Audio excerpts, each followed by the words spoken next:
तेजस्विनावधीतमस्तु मा विद्विषावहै।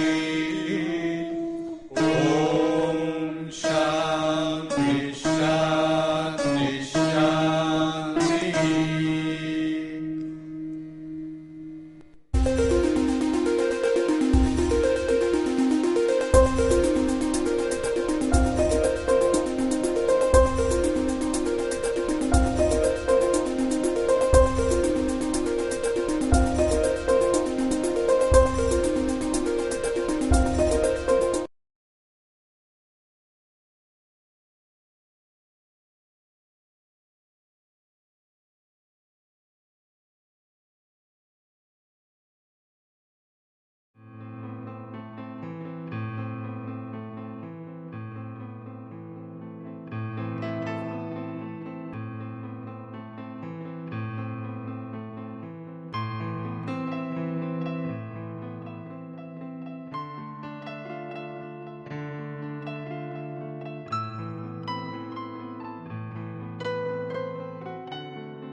In the last lecture we have been seeing about the flip-flops as against the latch.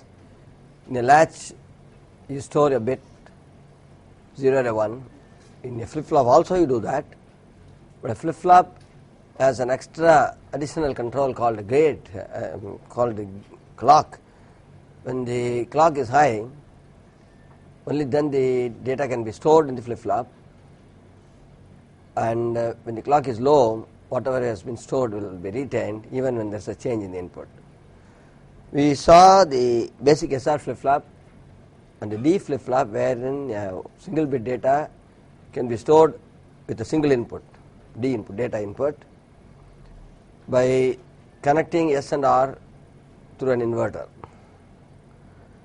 Then we talked about the condition of 1-1 being not permitted for an SR flip-flop and see whether we can do something about it. So we modified the input AND gate into a 3-input NAND gate, and we found that it is possible to have an operation corresponding to S is equal to 1, R is equal to 1, wherein the flip-flop output keeps changing constantly from 0 to 1 to back to 0 to 1 to 1 to 0, 0 to 1, 1 to 0, so forth, as long as the clock is high. When the clock is low, of course, it retains its content as a memory state. Now the very frequent change of the output with an SR flip-flop with S is equal to 1, R is equal to 1 with an extra input to the input NAND gate is disturbing because we don't want that type of behavior. It's called raising, I said. Raising is not a desirable behavior. On the other hand, it's a nice idea to have a input condition with 1-1 where the output changes from the present state to the complementary state. The state had an output of 1, we would like to have the output 0, and from 0 to 1, back and forth, 1 and 0, 0 to 1, provided it does only once in a clock cycle, in a clock period. So we saw how to, we were thinking about how to prevent this raising, and one way to do it is to make a clock high period, the clock active period, much smaller, very small, smaller than the propagation delay of the flip-flop, which is not a practical solution to the problem. There are a couple of other ways we can do it. One way is called the master-slave concept. So what we will basically have in a master-slave operation,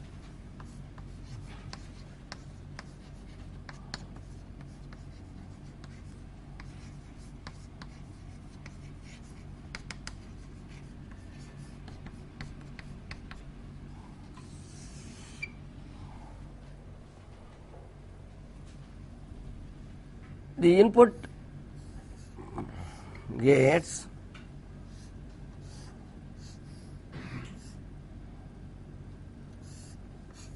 remember this, and this went to the 2 NAND gate combination. This is the basic structure we discussed in the last lecture, and this came from here and this came from here. Instead of that, what I am going to do is to extend this into one more stage of the same identical flip-flop.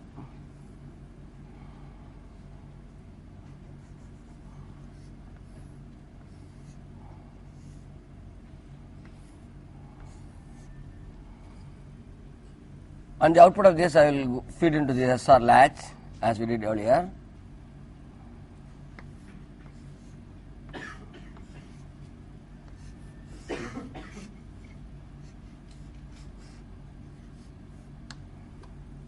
This is the corresponding to the clock input.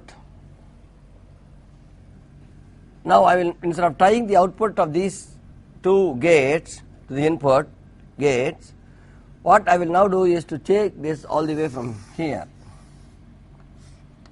After the second stage, I am replicating, I am duplicating this into this, except that I don't need 3 inputs, I need only 2 inputs because I am going to give the external input only once. These are the external inputs. This is the input from the clock. This is the feedback. Now, output of this will be fed into this. Oh, this is the latch, which part of this flip-flop. Now I will have an identical stage of flip-flop where the output of this will be fed into this. Output of this will be fed into this, and then I have this basic SR latch here. This output will go into this. I am taking the feedback all right from the output, but not immediately, but after one more stage. One more similar stage I put and then take the feedback. So this I will now call Q and Q bar. These are intermediate outputs, and this also will be clock.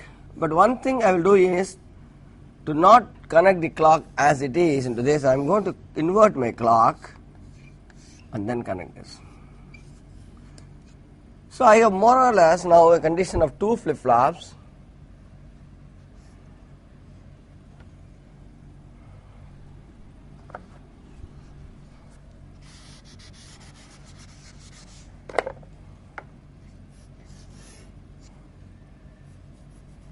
Clock is common, but one of them is fed directly, the other clock is fed through an inverter. These are the 2 external inputs which we called S and R earlier. The third input comes from the output stage, but not immediately, but after one extra stage, a second stage. You put a second stage and take the output of the second stage and feed it back into the input. Now this will behave exactly like the feedback flip-flop we discussed yesterday, except that this output will change only once in a clock cycle. I will tell you why. Now the clock has to be high for normal operation flip-flop. That is what we said. The function of the clock is to enable the output to change as per the inputs when the clock is high, and not change the output when the clock is low, whatever be the input. Now if that is the case, I am feeding a clock here, but an invert of the clock here. When the clock is high for this flip-flop, it will be low for this flip-flop. So if you consider this as one flip-flop,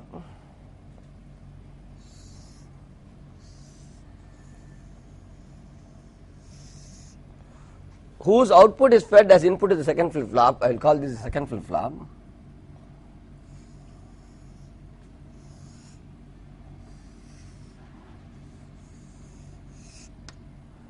This flip-flop and this flip-flop are identical. Of course, there is an extra input is there, the feedback input. So this gate is a 2 input gate, this is a 3 input gate. That is one change, one difference. But that is because I want the feedback only once. But more importantly, the difference between these 2 flip-flops is that one has a clock which is high when the other is low, and vice versa. So when the clock is high for this flip-flop will change state, but this feedback is not going to happen because feedback is from here, not from here. So this constantly changing, the raising condition is not going to happen. Only when the output is fed back into these two gates, because of the property of these NAND gates, they constantly change. The inputs keep constantly changing, the output keeps constantly changing. The outputs keep changing constantly. Now, this flip-flop has a clock low when this clock is high. So when this clock is high, this clock is low. When this clock is low, whatever is the input does not going to affect the output because the output is going to stay same, the previous state, it's memory state, when the clock of a flip-flop is low. So when this flip-flop is enabled, or the clock of this flip-flop is enabled, the clock of this flip-flop is disabled. Any change that is going to occur is going to happen here, but occur here, anytime it can happen, but only when the clock has completely changed from high to low here, which means it will low to high here, whatever the output here will now go into this. So the output of this flip-flop goes into the input of this flip-flop, and it will change the output of this flip-flop when the clock is low, the original clock is low. But at that time when you feed back, the change in signal cannot affect this gates, the output of these gates cannot change now because at this time the clock is low here. So the change from the feedback, the output fed back into the input cannot affect the operation of the circuit until the clock changes into 1 again. So that means I am preventing this continuous variation. The variation can only be once. When the clock is high, any change that can happen in this flip-flop can only happen locally.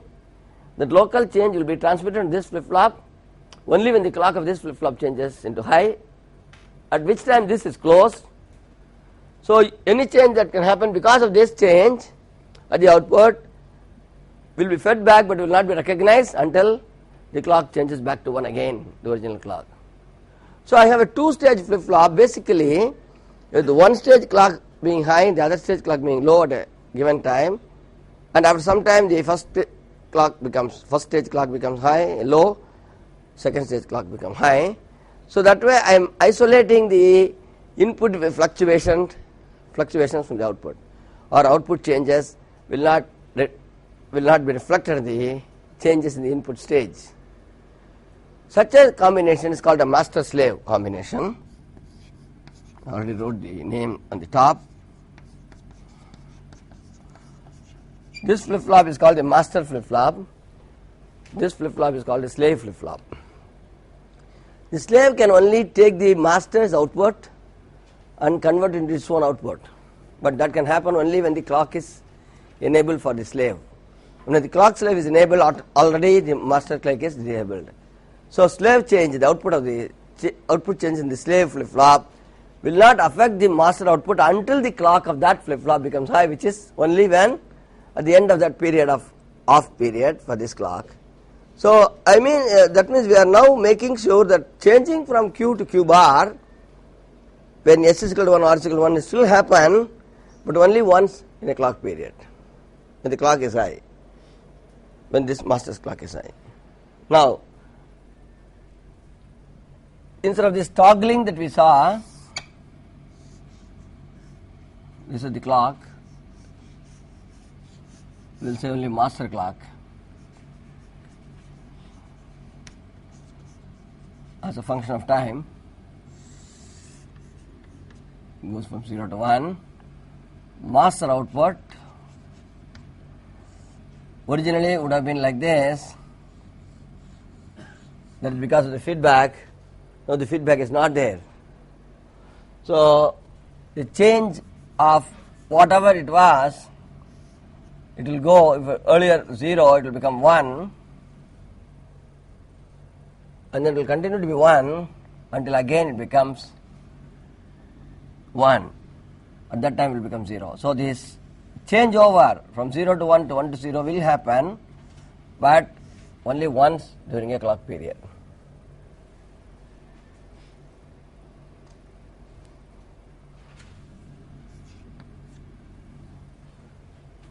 So the output of the slave will be only this. This change will be reflected into the output only at the end of this clock period. So that will be when here during the positive edge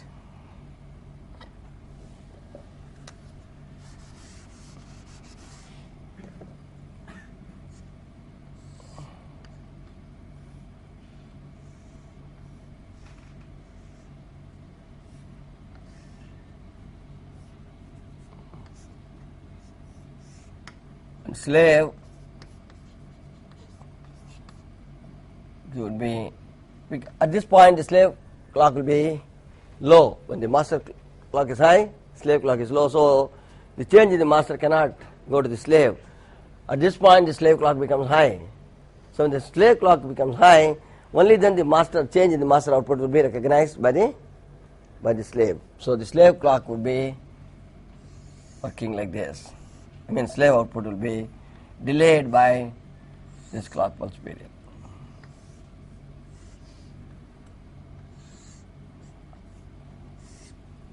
So the output keeps changing from 1 to 0 also here in this case, just as in the case of the previous circuit we discussed in the last lecture.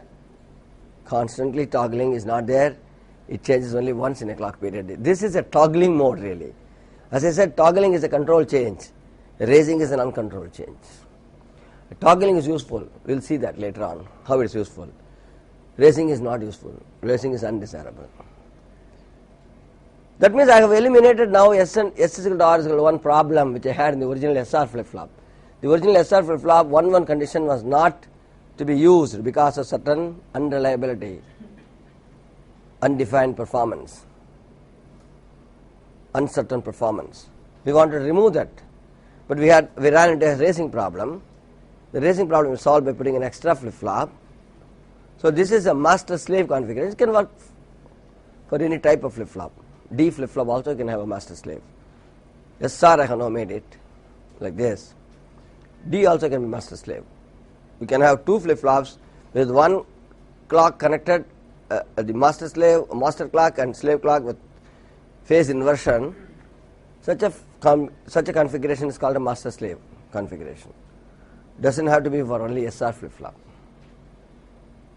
Now that means this new flip-flop, this tamed, as I said, tamed, S is equal to R is equal to S is equal to 1, R is equal to 1 condition. I will now give a new nomenclature because SR flip-flop will always bring back the memories of 1-1 being not permitted. So I don't want to call it a modified SR flip-flop or anything. So this SR flip-flop with the feedback and an extra flip-flop to extra stage to control the operation, this whole configuration is called as JK flip-flop. I don't know why it is called JK flip-flop, frankly. Because they had SR, they want to say JK.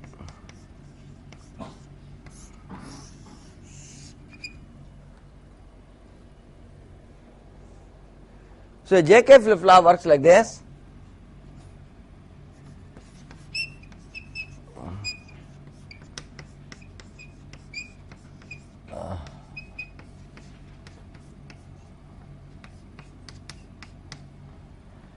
J is equal to, so instead of calling this S input, I will call it J input. It's same as S input, except for the case of S is equal to 1, R is equal to 1. SR flip-flop and JK flip-flop are identical. JK flip-flop works exactly like SR flip-flop for the three cases, 0, 0, 0, 1, 1, 0, 1, 1, 0, 0, 0, 1, 1, 0. For 1, 1 case, SR flip-flop is not permitted, in JK flip-flop it is permitted with the toggling output. That's all there is to it. So SR flip-flop plus this additional toggling facility becomes a JK flip-flop. So this is called J and this is called K. So JK, QQN, QQ bar, if both are 0, we'll also put a clock here. When the clock is 0, no matter what happens with J and K, output is memory state.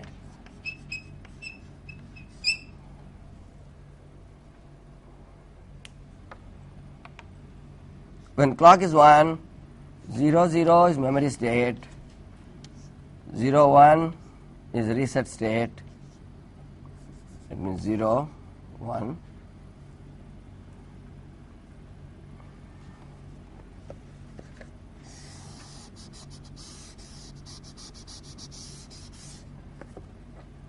1 0 1 0.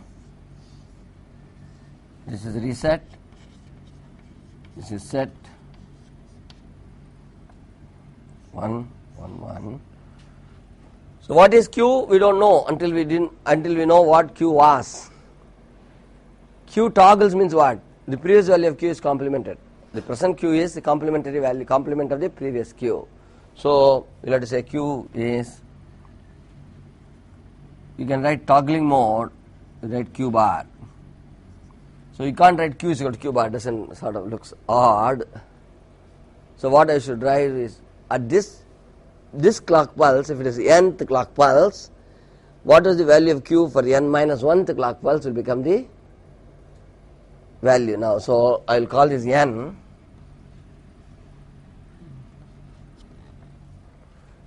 This will be the previous value. Qn plus 1 would be Qn complemented. Qn complemented becomes Qn plus 1, or Qn minus 1 complemented becomes Qn. So this is the toggling mode. So this is a sort of a flip-flop in which all the conditions are met. We don't have to worry about 0, 0, 1, 1 being encountered in a circuit as inputs. And toggling has its own use. We will see it later in design of counters. Toggling property has use. So now to summarize, we have now seen an SR flip-flop. Of course, we start with the latch. We can store a bit of information and keep it there until you change it. Then we wanted to do it a controlled way whenever we wanted it. That means introduce a clock and say when the clock is high, only the input should be recognized. We did that, so it's a clocked SR flip-flop. And then we said we want to put a simple data bit 1 or 0. Why do you need two inputs? So we converted an SR flip-flop into D flip-flop. So D flip-flop with the clock, whatever data you put in gets stored. With clock 0, whatever you put in the data does not get in, it remains the same as what it was earlier. And we modified the SR flip-flop to introduce the extra gate with a feedback, extra input of the input gate with a feedback, and we call it a JK flip-flop, where for that condition of S is equal to 1, R is equal to 1, or in this case J is equal to 1, K is equal to 1, we had the output complementary to what was earlier in the previous clock cycle. And in order to avoid racing, we have to put two of these in a master-slave mode, the master-slave configuration. So this is a JK master-slave flip-flop, they call it. Master-slave JK flip-flop. But the master-slave concept of, if you want to delay in the D flip-flop also you can have a master-slave operation. If you have two D flip-flops, one connected to the clock high and the other connected to the clock low at the same time, one value you put here, that value gets stored immediately when the clock is high, but then that D cannot transmit to the next flip-flop because the clock of that flip-flop is low. When the clock becomes low for the main flip-flop, the master flip-flop, it cannot take a new value, but the value stored in the flip-flop will go into the second flip-flop, the slave flip-flop, because the clock of that will be high. So I can have the data stored in the second flip-flop when the clock is low. If you want that operation, instead of you want to store the data when the clock is high. And only once it can happen, because once that happens, whatever change I make in the D input, because the master is now 0 clock. So if you want to make only one change in your data per clock cycle, this is the best way to do it. You want to make only one change in the data storage in one clock cycle, in one clock period, you put a master-slave configuration. The master takes it, slave will not be affected. Whatever happens in the master will be transmitted to the slave at the end of the half period when the clock becomes low from high. At that time, the slave takes whatever was the output of the master, but any more change in the master cannot happen because the clock of the master has already become low. So this JK concept to avoid raising can also be applied to a D flip-flop. Master-slave D flip-flop is also possible. Wherever you want a data, I said there are two ways of making sure the data changes only once in a clock period. One is to make sure the data changes when the clock is low. When the clock is high, do not put the data. That is one way. The other way is to have a master-slave configuration. Whenever the data changes, the output will change only once during the clock going from the output clock. Now the second stage data changes when the clock goes from high to low. Same case in a D flip-flop, you put a D value, the master will take it during the clock high, but then it will pass it on to the slave, the clock goes from high to low. That is a master-slave D flip-flop.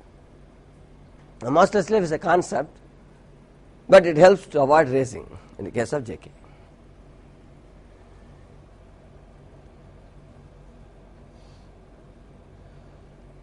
Now I have, so that means we have all the combinations. Simply data putting, you can put a D flip-flop. One SR flip-flop sometimes, but most probably SR flip-flop has no use, because if you want simple storage of data, you put a D flip-flop. If you want more than that, the toggling action, you put a JK flip-flop. There is no need to have an SR flip-flop. Generally, SR flip-flops are not used that much. They use D flip-flop just for data storage purposes. Keep it and store it, and whenever you want to get it back. Or if you want some other thing to do with a flip-flop, like a toggling action, which I said will be used in counters, use a JK flip-flop. These are the two most popular flip-flops. Sometimes I want only this toggling action, only the toggling action. In that case, what I should do is, I will take a JK flip-flop. Now whatever I draw here as JK is the whole thing.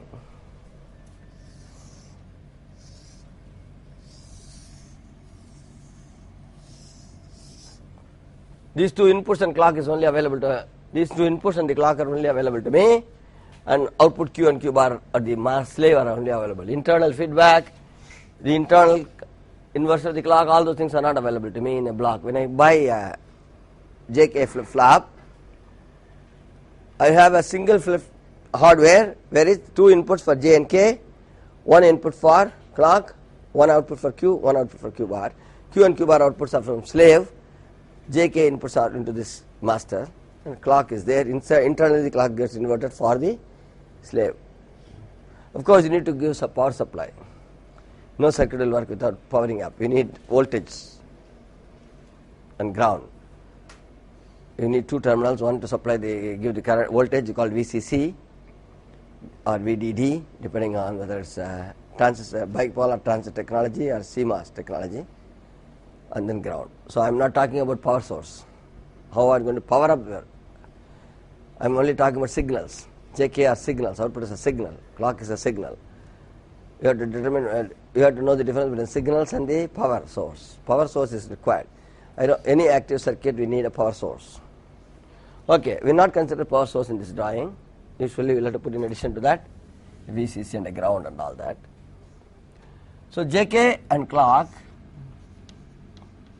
and Q bar.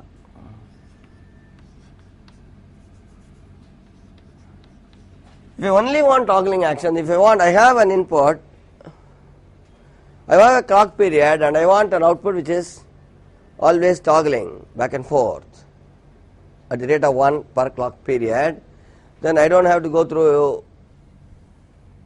this SR flip-flop type of thing. I can as well connect these two together, because when J is equal to 1, K is equal to 1,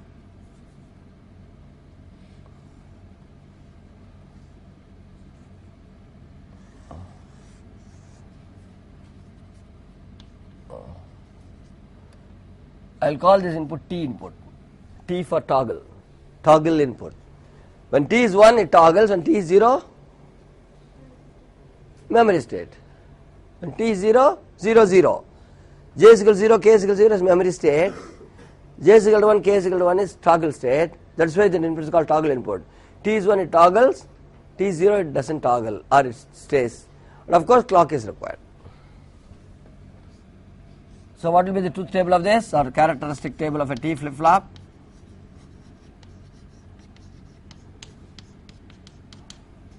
Clock, T, Q. When clock is 0, output remains the same. no toggling action. Clock is 0, it's a memory state, always. All flip-flops, clock is 0, it's a memory state. When clock is 1, when t is 0, again it is memory state. Is that right? When clock is 1 high, if I don't give the toggle input, which means it is t is equal to 0, which means j is equal to 0, k is equal to 0, that means it's a memory state.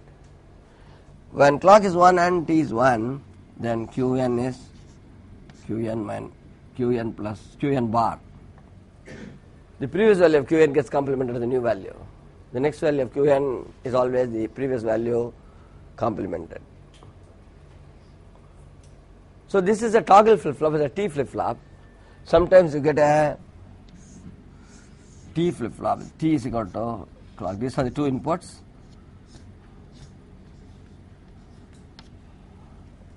Means you have to assume that internally it's a JK flip-flop where they have tied T and J and K. That's all there is to it. Like a D flip-flop, I said internally S and R are inverted. S inverted, there's an inverter between S and R, then it's called a D flip-flop. Likewise, it's called a T flip-flop. So that means there are totally 4 types of flip-flops you have seen. A SR flip-flop with its own limitation of the 1-1 condition. A D flip-flop where you can only put a 0 data storage and not a toggling action. You can put a JK flip-flop where it works for both. It works from a D. It works both as a D flip-flop and a toggle flip-flop. So one JK flip-flop is equal to one SR flip-flop or one D flip-flop plus one T flip-flop. And a T flip-flop where only toggling happens. So that means you can use any of these 4 flip-flops for the particular operation or performance or circuit you are trying to design. This extra hardware, this slave hardware, almost doubling the thing in effort in terms of the number of gates, hardware. One of our goals, what is one of our goals? We've always been saying 3 things. High speed, low power, low cost or small size. So that beats that we are unnecessarily putting extra hardware. So is there any way I can do the same, changing only once in a clock period, but not having to put an extra flip-flop, duplicate an extra flip-flop? That is one reason why I may not use JK flip-flop sometimes. There is another reason why we may not use JK flip-flop. We said what is the fastest rate at which the clock can change. The fastest rate at which the clock can change is the time it takes for the propagation delay of the 2 flip-flops, in this case 2 flip-flops. Any flip-flop is a single flip-flop. How fast can I change the data and keep storing it or sending it out? At the rate, the propagation delay is the time it takes for the data to travel. Of course, in addition to propagation delay, there are a couple of things called setup time and hold time. We will see these things a little later on in the course. Right now, don't worry about these terms. There is a setup time, there is a hold time and a propagation delay. Let us bunch them all together for this discussion today. We will bunch them all together and there is some delay involved. Within the delay, I cannot change the input. That means if I clock it faster than that period corresponding to the delay, then it is not fast enough to catch up. Any change in the inputs cannot catch up with the output cannot catch up with the changes in the input faster than, if it occurs faster than the total delay of the flip-flop, which includes propagation delay, setup time, hold time, all that. When that is the case, of course, in extreme cases only this is a problem. Most of the time we are having today's technology, the speed is so high we don't have enough applications. There are very high speed applications, a few of them where it's not enough, the speed is not nearly enough. That is the reason they go on improving the technology and inventing new and newer circuits. That is because they are always a cutting edge technology, cutting edge application. But most of the applications, today's technology is so good, we don't have to worry about all these propagation delays of flip-flops. But still, from a conceptual point of view, from a theoretical point of view, we should know the limitations. So the limit of the change of clock. The limit at which the data can change is the period of the, and that is the rate at which I can change the clock. If I try to change the clock faster than that, it will not catch up with the data cannot catch up with that. So if I now put two of them, I'm going to be further down, slowed down further. If the propagation of the flip-flop, or the delay of the flip-flop, which can involve several things including propagation delay, is the limiting factor in my operation, there are conditions, applications, places where the propagation delay, we will not call it propagation delay, I said delay of the flip-flop, is the limiting speed. It is not going to help me if I have to put two of them. It is going to be reduced by a factor of 2. So I have to slow it down by a factor of 2, and I am already worried about my cutting edge application where the speed is not enough. Now if I have a master slave configuration, I need to have to do it at half the speed at which I can. The maximum speed is thumb rule. Of course there are always some extra things coming in here and there, but approximately it is half the speed at which I can work a single flip-flop, because there is two flip-flops, two delays. So that is one reason why we may want to think of another scheme, at the same time not allowing the racing. That is important. Because racing is a very bad thing, because you don't want to have an unpredictable performance. So without racing and without master slave, is there any way I can do it so that only once in a period, once in a clock period, the output can change? The second thing is extra hardware I need to spend. So there is a technique called edge trigger technique.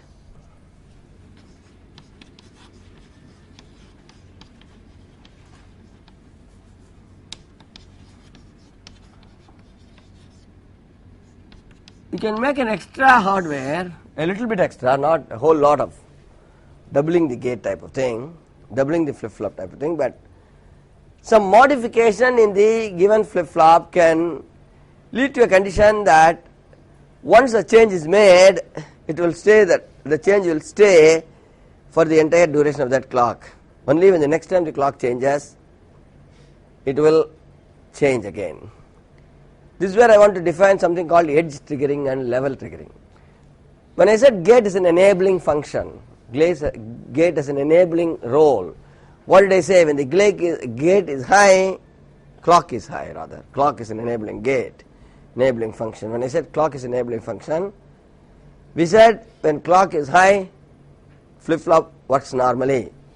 When the clock is low, flip-flop remains in a memory state. Now when the clock is high, the flip-flop can change output any number of times. I am not talking about master slave, a normal flip-flop, a single flip-flop. If I want to avoid that, what I should do is, the change in the output, flip-flop output, should not be level sensitive to the level of the flip-flop. It should be sensitive to the transition of the gate function. If the gate is high, if the clock is high, this is clock as a function of time, and this is t, 0, 1.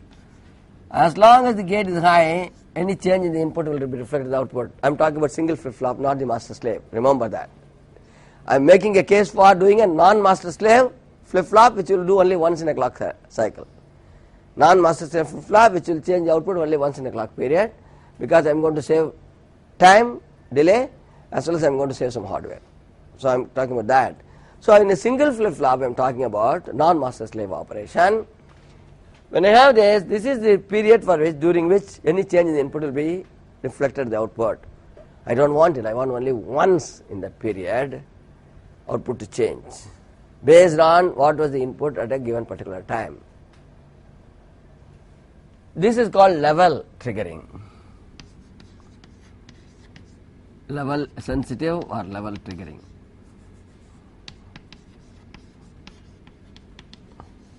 On the other hand, if I make my flip-flop, whatever is the input at the time the input changes from 0 to 1, this is again the clock.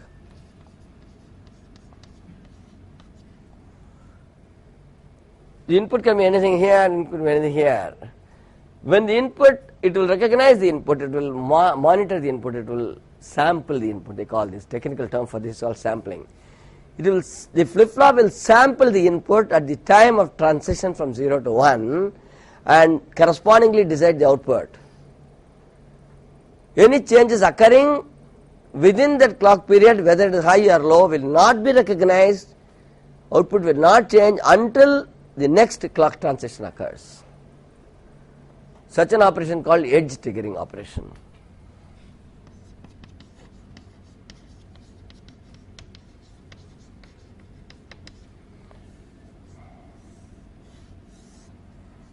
When I say once in a clock period, only once, not only from 0 to 1, not from 1 to 0.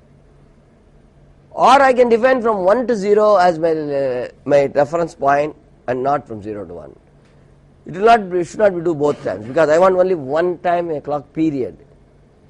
I want one change in the output. The output should change once in a clock period. When that's what I want, I have to make it either sensitive to the rising edge, is called rising edge. Going from 0 to 1 is called rising edge.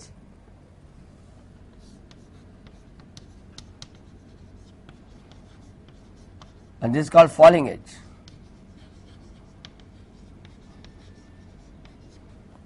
Either the rising edge or the falling edge I can make a reference. There is no need that it has to be rising edge. Some people call it positive edge and this is called negative edge. Even though all voltages are positive. So we are talking about positive logic where I said 0 level is 0 volts and 1 level is some volt like 5 volts or 3.3 volts.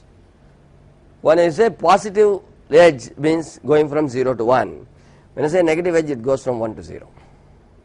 So I can make a flip-flop sensitive to my positive edge alone. Whatever input occurs, whatever input happens to be there in the input terminals, whatever signal happens to be the input terminals at the time of the positive edge transition, that will determine the output for that clock period until the next positive edge occurs. That's called a positive edge triggered flip-flop. Likewise, whatever input happens to be at the input terminals, whatever signal happens to be the input terminals, at the time of a negative transition from 1 to 0, only those inputs will determine the output of that flip-flop for the entire duration of that clock period until the next negative edge occurs. Such a flip-flop is called a negative edge triggered flip-flop.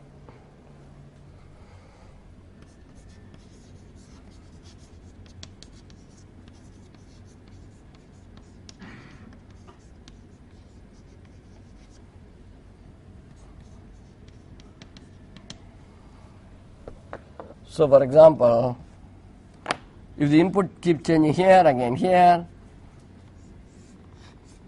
this is called positive edge. On the other hand, if the input keeps changing here,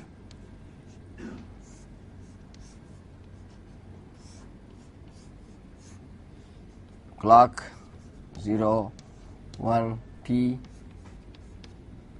all are functions of time, and all these points are called negative edge points. All these points are called positive edge points.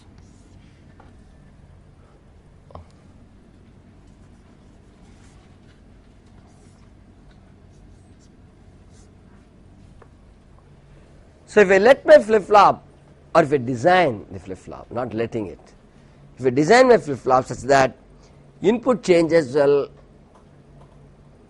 change the output based on, of course, the condition. Every time there is a positive transition occurring in the clock, such a flip-flop is called a positive edge triggered flip-flop. Input changes will set the outputs. Every time there is a negative edge occurring in the clock, such a flip-flop is called negative edge triggered flip-flop. There we have now solved the problem of toggling, because toggling can happen only when the level is level triggered. As long as the clock is high, it keeps racing. We have solved the problem of racing, because racing occurs when the clock is high and it keeps shuttling back and forth. Since it can only change once, there is no question of racing. So racing can be avoided by positive edge triggered flip-flop or edge triggered flip-flops. Plus we don't have two flip-flops like a master-slave. That means to that extent I can make it faster, the whole flip-flop operation, because there is only one delay I have to reckon with. But of course it doesn't come free, that you can't just take a flip-flop and do it. You need to have some extra logic built into your original flip-flop. The original flip-flop, whether it's a T flip-flop or a D flip-flop or a JK flip-flop, generally a D flip-flop they do it. In a D flip-flop, because JK flip-flop is the master state, most of the time JK flip-flop is a master state flip-flop because of the condition and feedback and all that extra. Generally, master state flip-flops, JK flip-flops are master state flip-flops. D flip-flops are edge-triggered flip-flops. The reason is JK flip-flop toggling condition is more important. They want to use it for toggling conditions. I'm doing something meaningfully with the toggling, which is an application, and such application need not be very, very fast really, because it need be fast but need not be very, very fast. This is a data storage application. D flip-flops are data flip-flops. As I said, you put a 1 and it stores, put a 0 and it stores. We like to do it as fast as possible in a computer and something like that environment where we need to, memory has to be accessed very fast. The data has to be put in at a very fast rate and retrieved at a very fast rate. So they usually use edge-triggered flip-flops or D flip-flops and master-slave operations with JK flip-flops. It's not restricted, but generally. You can have a master-slave D flip-flop, no problem. Now, this way I have the input can change any time, but at the given edge only it will be recognized and the output will change correspondingly.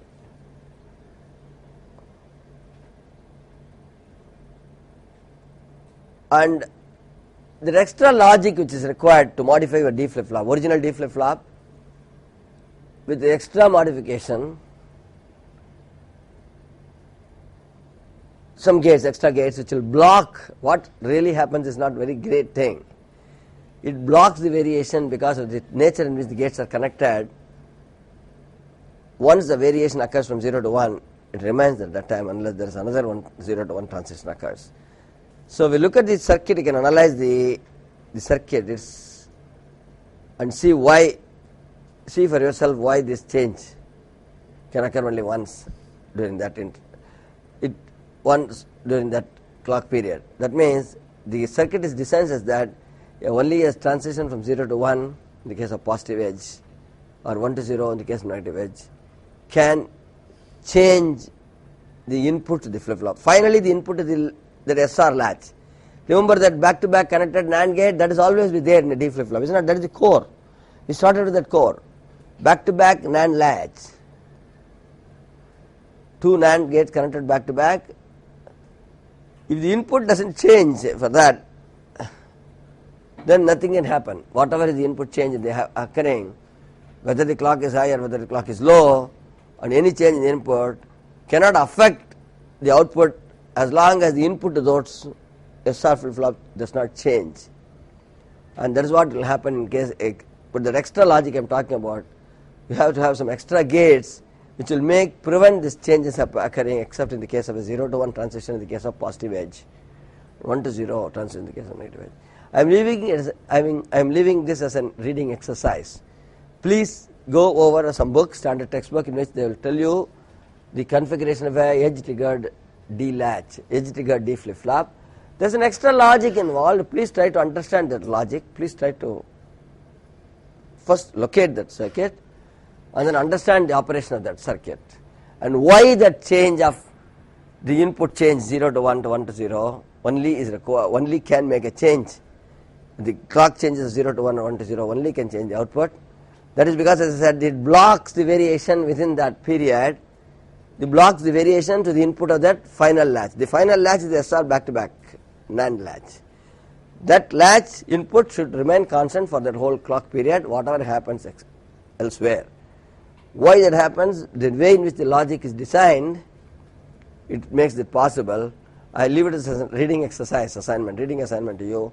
Look at a standard textbook, any book, in which they will tell you the concept of edge-triggered flip-flops, give you a circuit diagram, look at the circuit diagram, understand the circuit diagram, how it works, and also analyze why this is behaving the way it is.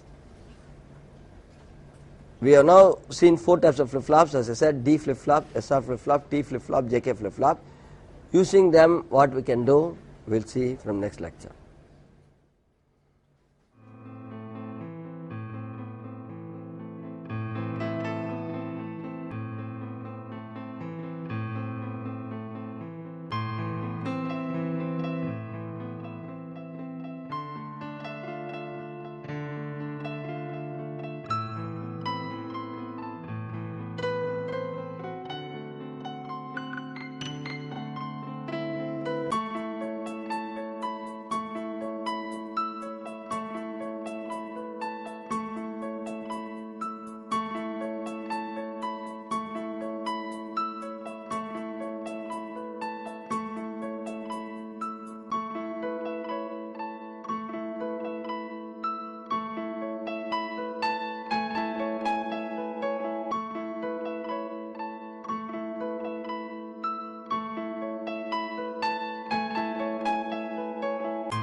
Shanti.